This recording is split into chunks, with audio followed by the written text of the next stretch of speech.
Okay, so we started printing the world's largest 3D printed X-Wing 65B.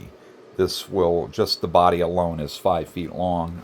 Once the engines are mounted with the extensions on the back, that will come out to about 6.5 feet long and right around 4.5-ish feet wide.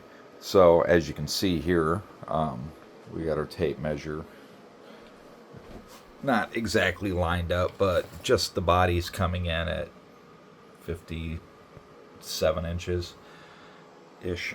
So this will be a massive project. This is going to be lawn ornament, obviously, when it's done. So mounted on its landing gear, so it should come out really nice.